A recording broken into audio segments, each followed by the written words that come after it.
14ই ফেব্রুয়ারিতে একটি জঘন্যতম দিবস পালিত হয়। আপনারা জানেন কি জানেন না? জোরে কয় না, জানেন কি?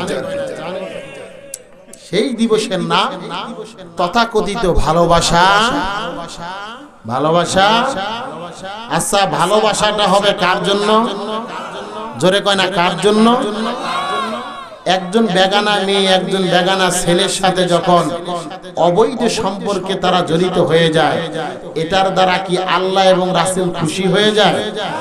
জোরে কয় না, খুশি হয়ে যায়? খুশি হয় নাকি মহান রবের গজব পড়ে? আজকের এই লাখাই এই মহা সম্মেলন থেকে বলে দেই, বর্তমান সরকারকে দৃষ্টি আকর্ষণ করে বলতে চাই, যে সমস্ত পার্কে, যে সমস্ত স্পটের ভিতরে 14ই ফেব্রুয়ারির নামে, ভালোবাসা দিবসের নামে যে সমস্ত বেহায়াপনা, যে সমস্ত অপকর্মের জন্য প্রস্তুতি নেওয়া হচ্ছে, আমরা সুস্পষ্ট ভাষায় বলে দেই, এই ধরনের অপকর্ম, বেহায়াপনা, লুচ্চাপনাকে চিরতরে বন্ধ করতে হবে। ঠিক কিনা জোরে বলো। মোহতারাম হাজরিন, শাহজালাল ইয়ামানী রহমাতুল্লাহ আলাইহি যেই মাটিতে ঘুমন্ত, শাহপরান রহমাতুল্লাহ আলাইহি যেই মাটিতে ঘুমন্ত, যেই মাটিতে শেখ মুহাম্মদুল্লাহ হাফিজ হুজুর রহমাতুল্লাহ আলাইহি ঘুমন্ত, যেই মাটিতে সৈয়দ ফজলুল করিম রহমাতুল্লাহ আলাইহি ঘুমন্ত, এই মাটিকে আমরা দ্বিতীয়বার আর কলঙ্কিত করতে চাই না। এই মাটি হবে আগামীতে কোরআন এবং সুন্নাহ ইসলামের মাটি। কথা বলেন ঠিক কিনা? মোহতারাম হাজরিন, এই মাটি এত দামি কেন হইল? এই মাটি দামি হওয়ার অন্যতম কারণ হইল, হাজারো ওলিয়া উলিয়া কেরামগণ এই মাটির নিচে এখনো শায়িত। রাসূলুল্লাহর অনেক আশিক পাগলেরা এই মাটির নিচে এখনো শায়িত। আর ইব্রাহিম সাহেব রাহমাতুল্লাহ আলাইহি এই মাটির নিচে শায়িত। যার কারণে এই মাটি এখনো ভূমিকম্প হইলে আমরা টের পাই না।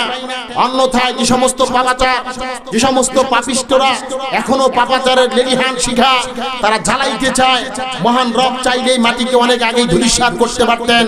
কিন্তু আমার আল্লাহ পাক ওলিয়া উলিয়া কেরামের বদৌলতে, কোরআন এবং সুন্নাহর বদৌলতে, এই মাহফিলগুলোর বদৌলতে, মাদ্রাসায় কোরআনের তেলাওয়াত করা হয়, এই কোরআনের তেলাওয়াতের বদৌলতে এখনো আল্লাহ তাআলা এই মাটিকে ঠিক রেখেছেন।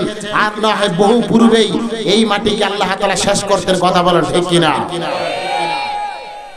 আল্লাহ পাক রব্বুল আলামিন বলেন, ইয়া আইয়ুহাল্লাযীনা আমানুত্তাকুল্লাহ, হে ঈমানদার বান্দারা তোমরা আল্লাহকে ভয় করো। কাকে ভয় করব? আরো জোরে করেন, কাকে ভয় করব? এরে পর্দার অন্তরালের মা ও যুবক, কবরের জগতের সামানা জোগাড় করতে মজা লাগে না। কয় যুবক আগামী 3 বছর পর বিদেশ যাবে, আগামী 1 বছর পর বিদেশ যাবে, তার রক্তকে চেক আপ করা হয়, তার দেহটা